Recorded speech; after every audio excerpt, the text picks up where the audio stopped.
Irmãos queridos, nós queremos agradecer a todos que nessa manhã e tarde estiveram conosco.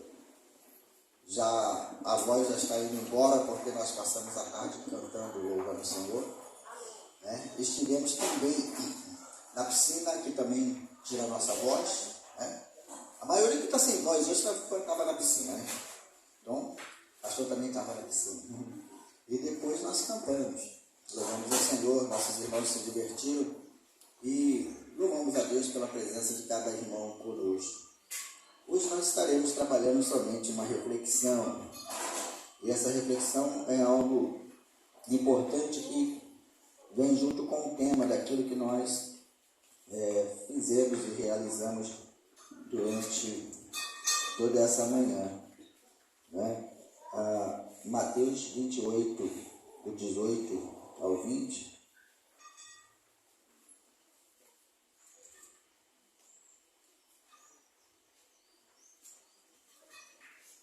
essa reflexão nos chama para uma realidade de que aquilo que Deus começou, Jesus começou com o seu sacrifício e terminou por meio da sua graça, tem agora a continuação pela vida da igreja. Isso é importante a igreja estar atenta. Diz o versículo 18: Jesus, aproximando-se, falou-lhes dizendo: toda autoridade me foi dada nos céus e na terra. Ide, portanto, fazei discípulos de todas as nações, batizando-os em nome do Pai, e do Filho e do Espírito Santo, ensinando-os a guardar todas as coisas que vos tenho ordenado. E eis que estou convosco todos os dias até a consumação dos séculos. Queridos, algumas realidades desse texto nos colocam diante de uma situação importante na vida da igreja. Primeiro, que a nossa adoração está centrada num Jesus que tem toda a autoridade, num Deus encarnado que cumpriu todo o ofício do verdadeiro homem, do verdadeiro Cordeiro de Deus, imolado para esse mesmo fim, para que na cruz do Calvário ele pudesse tomar a culpa de todos nós, e carregando sobre si os nossos pecados, e por meio da sua morte, nos dar vida, fazer com que nós morrêssemos juntamente com ele para o mundo, como o apóstolo Paulo diz. Mas a morte do Senhor, ela tem o complemento com a sua ressurreição. Todos os líderes religiosos que nós conhecemos são líderes religiosos cujos seus sepulcros são conhecidos. Somente Jesus Cristo, que inaugurou na sua própria carne a sua própria igreja, tem o histórico de ressurreição, que ressuscitou e vivo está. E por isso essa autoridade reside naquele que reassumiu o seu lugar de glória, o seu lugar de honra, o seu lugar de poder, como ele diz no apóstolo lá em João capítulo 8, dessa autoridade que ele tinha antes da fundação do mundo.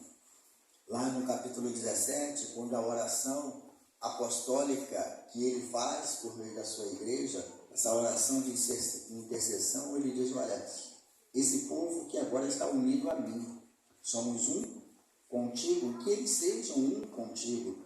Eu serei essa ponte, eu serei esse elo de ligação entre esses homens que agora são meus, eu entrego a ti. Essa autoridade Jesus conquistou. E a autoridade que ele diz que agora ele tem. Ele tem. A quem estamos servindo? A quem estamos servindo? O Deus que tem toda a autoridade, que tem todo o poder, que tem poder sobre os nossos destinos, que tem o poder de declarar e selar o nosso destino.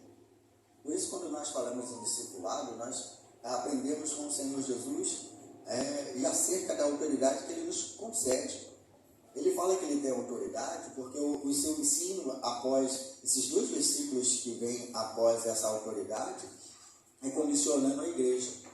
Aquele que sob o seu poder, que sob o seu comando, a igreja, que sob o seu comando agora estaria seguindo ao mundo.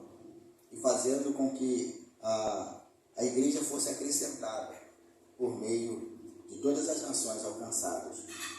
E essa é a recomendação do Senhor Jesus no versículo 19.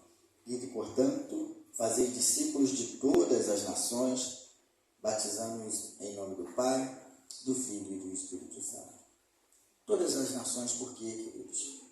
Porque não há mais nenhuma separação, não há um povo predileto, não há lugar para as pessoas se utilizarem dos bancos como privilegiados, porque todos nós somos alcançados pela graça. Ir a todas as nações está refletindo naquilo que nós encontramos em Atos capítulo 1, verso 8, 8 a 11, que nós trabalhamos, de 6 a 11, trabalhando essa ideia de que todo o começo da igreja se deu em Jerusalém, mas a missão da igreja é alcançar o mundo, alcançar as nações. Jesus, no seu ensino principal, ele ensina que, pela sua autoridade, a igreja deve sair do seu conforto. A igreja deve se mover em direção a esse mundo sem Deus, para que, como luz, como sal da terra, possamos influenciar positivamente aquelas pessoas que irão conhecer o Senhor Jesus. E como conhecer o Senhor Jesus? Através de nós. Os servos do Senhor, os discípulos do Senhor que ficaram para que se pudessem seguir os seus mandamentos. Por isso que a seguinte ordem do Senhor Jesus, depois de ordenar que todo o povo fosse batizado em nome do Pai, do Filho e do Espírito Santo, vem a seguinte ordem dizendo: ensinando a guardar todas as coisas que lhes tenho ensinado. Essa ordem do Senhor Jesus, ela é uma ordem imperativa para a vida da igreja e de suma importância para a vida da igreja. Não se faz discípulo que não obedeça a esse mandado. Não existe discípulo que não possa obedecer esse mandado. que não tem a vida de testemunho em si mesmo. Né? Porque a ordem do Senhor Jesus não é para que surjam novos crentes. Essa é a confusão que nós temos. Às vezes a gente trabalha no contexto da igreja e queremos que as pessoas venham para a igreja, se convertam ao Senhor e se tornem o quê? Crentes. É esse o mandato de Jesus? O que diz o versículo?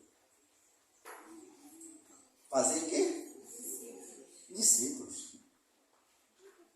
Porque crente, queridos, basta você ser membro da igreja. Para ser crente, basta você ser membro da igreja. Mas a ordem de Jesus não é para que surjam novos crentes. Pessoas que creem no nome de Jesus. Você pode encontrar até um bêbado que, ao evangelizar, ele diz que crê em Jesus. Se isso fosse suficiente para formar novos discípulos, Jesus não estaria dizendo que a igreja tem a missão principal de fazer discípulos. Fazer discípulos. E é importante que a gente saia daqui com esse pensamento firme. Eu sou um crente ou um discípulo de Cristo? E essa resposta, queridos, vai definir as suas atitudes a partir de agora. Qual é a ordem de Jesus? Fazer novos crentes? Fazer com que os bancos da nossa igreja se tornem cheios? Porque temos uma atração, temos um culto atraente e temos que fazer tudo para atrair pessoas? Ou vivermos debaixo da regra do Santo Evangelho de Jesus, que o mais importante de qualquer atrativo é o verdadeiro Evangelho. Olha o que Jesus está dizendo: ensinando-os a guardar tudo o que vos tenho ordenado. Sabe, é muito tentador, às vezes, a gente estar no contexto da igreja e achar que você vai criar um espetáculo para que as pessoas sejam atraídas. E você consegue. Você consegue botar na luz mais baixa, botar na parede escura. Você consegue pular. Você consegue fazer tudo isso, né? E isso atrai multidão. Mas esse é o chamado? Esse é o chamado. Às vezes nós sempre encontramos na nossa cabeça aquela ideia de que o pastor tem que melhorar. Sim, a igreja tem que crescer, o pastor também se cobra que a igreja tem que crescer. Mas ela não cresce, querido, sem o ensino. Ela não cresce sem a exigência de Jesus de passar adiante tudo aquilo que ele tem ensinado e ordenado para a igreja seguir. Às vezes, como igreja presbiteriana, nós temos essa sensação de que o discipulado é essa vida atraente onde tudo é diversão. Quando o discipulado que Jesus faz como desafio para todo crente é tomar a sua cruz. É tomar a sua cruz. Claro que isso não é bom para ninguém. Não é o que uma pessoa em sã consciência escolheria. Mas esse é o Evangelho. Esse é o Evangelho. Não é o Evangelho do triunfalismo barato. Não é um Evangelho onde você está sendo convidado a pisar na cabeça do diabo, e essa autoridade que eu fico espantado com as pessoas, né, que dizem que tem autoridade para fazer isso, né, e depois vive no oba-oba. O Evangelho, ele é sério em si mesmo. Jesus ensina que fazer novos discípulos é obedecer tudo aquilo que ele tinha ordenado. 3 anos. 3 anos de um seminário intenso com 12 discípulos específicos. Um traiu, outro negou. Quem traiu não tinha mais nada o que fazer contra o traidor, porque ele mesmo deu fim à sua própria vida. Mas quem negou, ele teve o cuidado de restaurar. Nessa restauração, esse homem se torna um importante representante da igreja, ele é o líder da igreja. Né? Nós nos enquadramos muito na figura dessa pessoa restaurada, porque o Pedro é o primeiro de nós. Pedro é o primeiro de nós. Sabe? Quando Jesus está lá no mar de Tiberíades, lá na beira do mar, fazendo com que os discípulos pudessem ter o último momento de comunhão com ele, ele teve essa conversa particular com o apóstolo Pedro. Pedro, olha, a igreja vai ter o seu segmento. E é necessário que você entenda isso.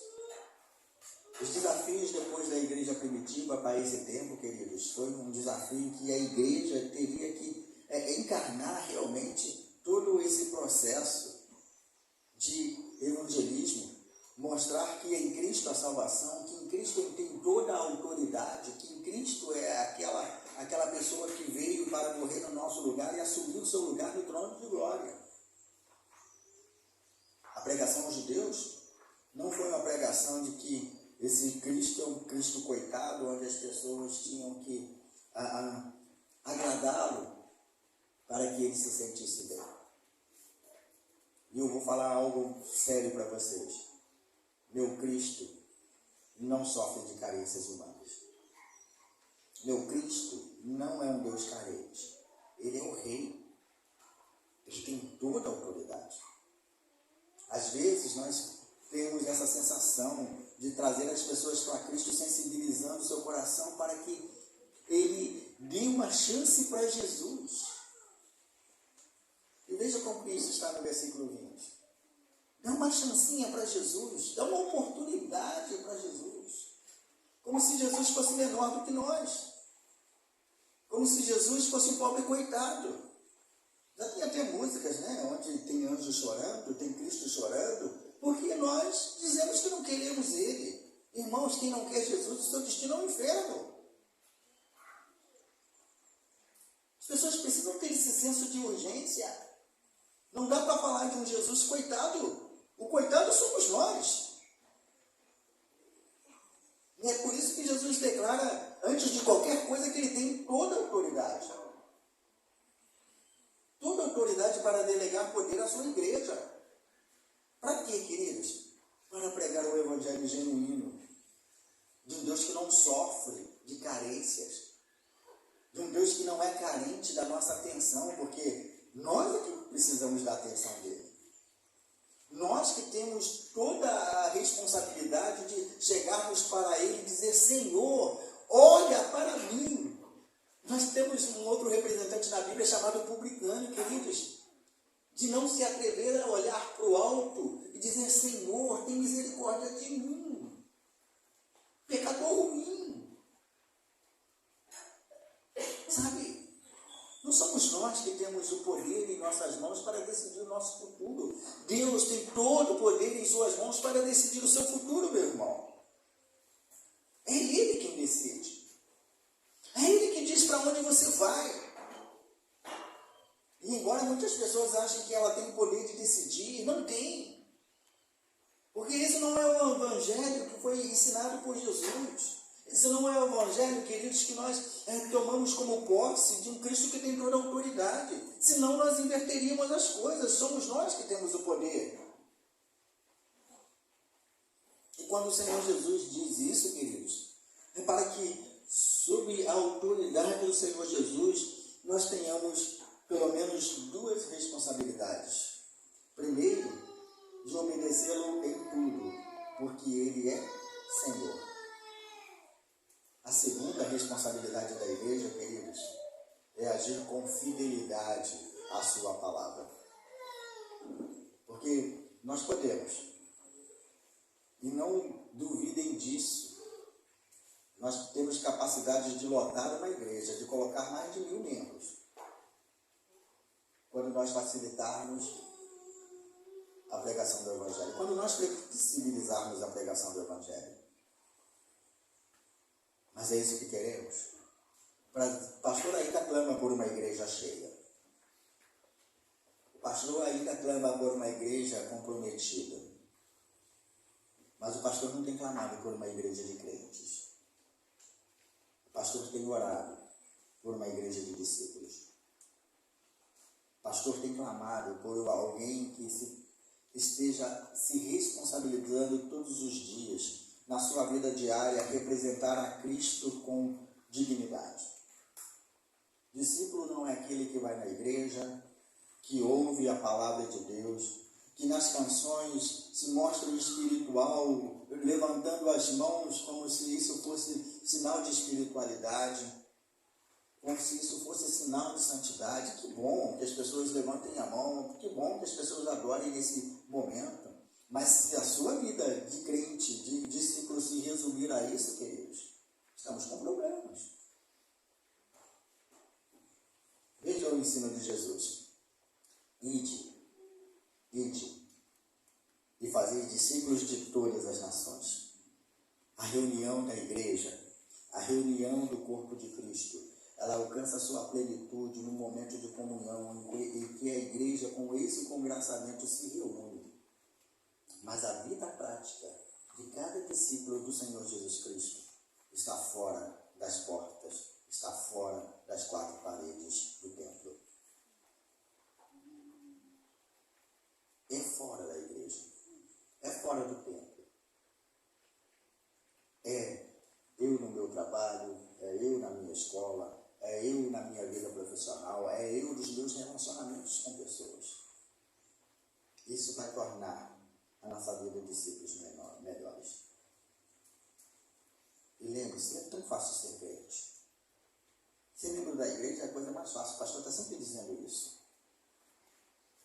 E você pode jogar com a regrinha debaixo dos braços, né?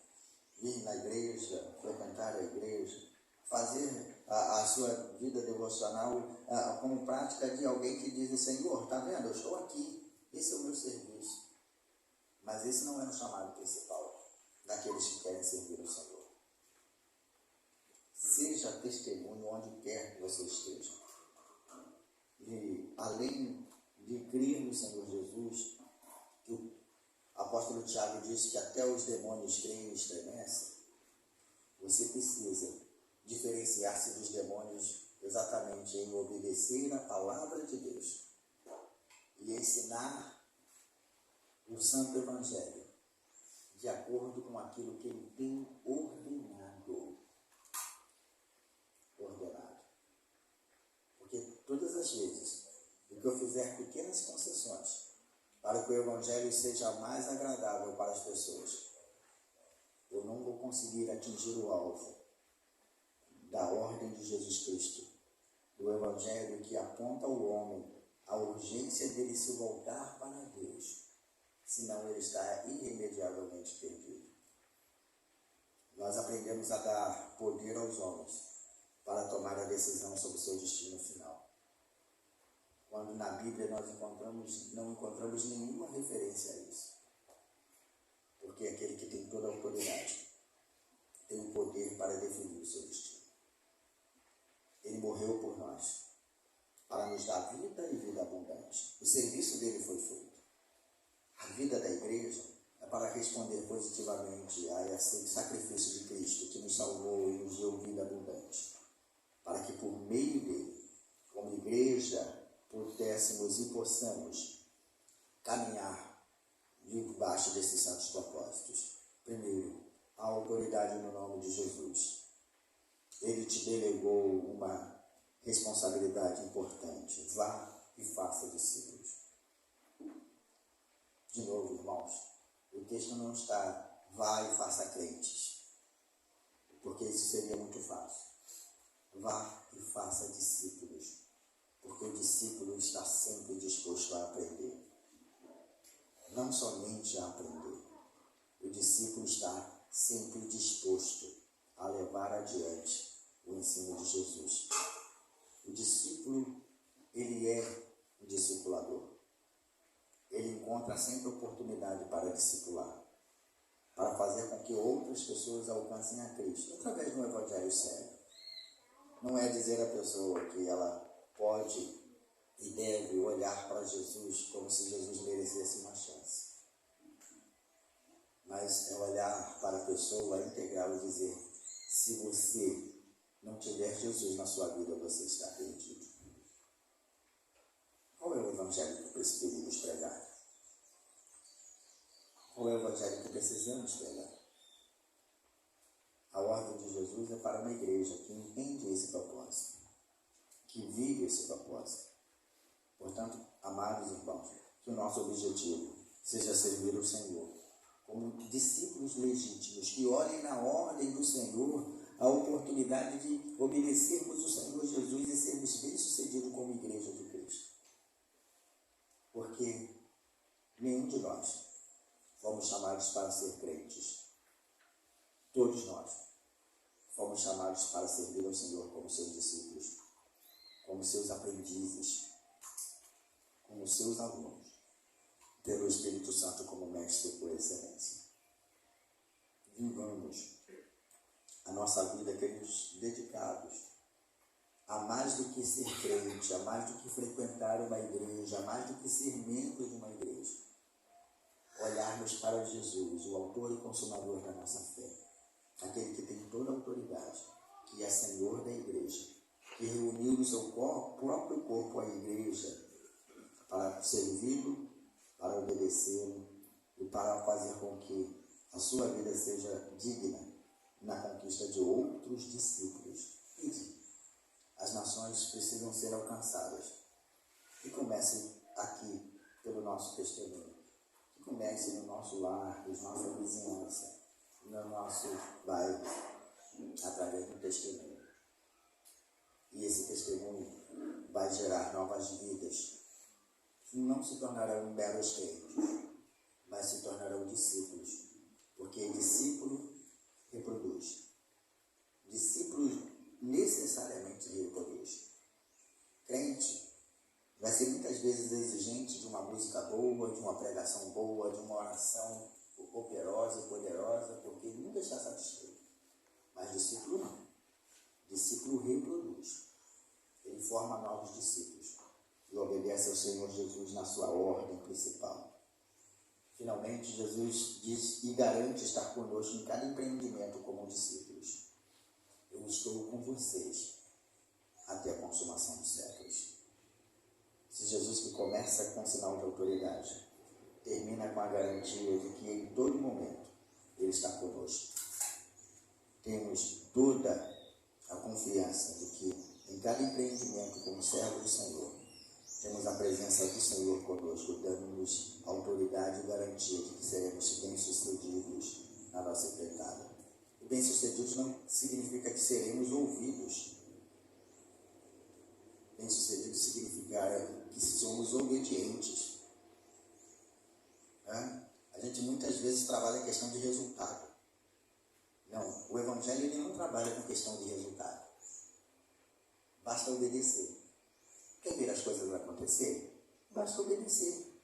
E é isso que Jesus está exigindo da sua igreja, que nasce naquele momento de despedida. Obedecer para sermos bem-sucedidos. O resultado, meu irmão, é coisa de Deus. A pregação, o testemunho, é responsabilidade de cada crente, de cada discípulo. Que Deus nos abençoe. Vamos orar? Vamos ficar de pé? Vamos terminar esse evento. Falamos da nossa alegria, dos nossos visitantes que conosco assistem. E vamos terminar desse momento. Pai, nós oramos a Ti. Agradecidos por essa manhã e tarde tão abençoada, onde juntamente com os Teus filhos, ó Deus, nos reunimos para aprendermos do Senhor, de uma responsabilidade nossa, Pai, para que o Teu reino avance, para que o Teu reino tenha total relevância. Quantas vezes, ó Deus, precisamos rememorar nas Tuas santas palavras, ó Deus, que nos motiva a seguirmos em frente, não atrás de resultados, mas de obediência à Tua santa palavra. Deus, ensina-nos a sermos obedientes. Ensina-nos a viver uma vida em que possamos seguir ao Senhor, confiando na Tua autoridade, na suficiência da Tua palavra, para a salvação de todo ser humano. Homens e mulheres que virão servir ao Senhor para se tornar novos discípulos nessa caminhada. Permita, ó Deus, que os nossos testemunhos sejam testemunhos vivos, que aponte para a graça que nos alcançou. Não testemunhos, ó Deus, que nos mostrem ganhos passageiros e temporários, mas que fazem fixar os nossos olhos para a eternidade, pois esse é o teu chamado, pois esse é o lugar de onde o Senhor virá para levar a sua igreja, para levar o seu povo remido e comprado para esse mesmo fim. Motiva-nos, ó Deus, como igreja, a vivermos esse chamado. E nessa reunião dos teus servos, sejamos cada dia mais impulsionados a te servirmos melhor. Não há, ó Pai, outra alternativa a não ser obedecermos a sua palavra para sermos bem-sucedidos. E ensina-nos, ó Pai, quando fomos tentados a tomar outras atitudes que pareçam estratégias para que as pessoas sejam alcançadas, mas não permita que as nossas estratégias fujam da realidade do teu Santo Evangelho. Que o teu Santo Evangelho, juntamente com a estratégia de evangelismo, possa alcançar pessoas conscientes da graça do Senhor e da necessidade que eles têm de ti. Te oramos agradecidos em nome de Jesus. Igreja do Senhor, recebei a bênção.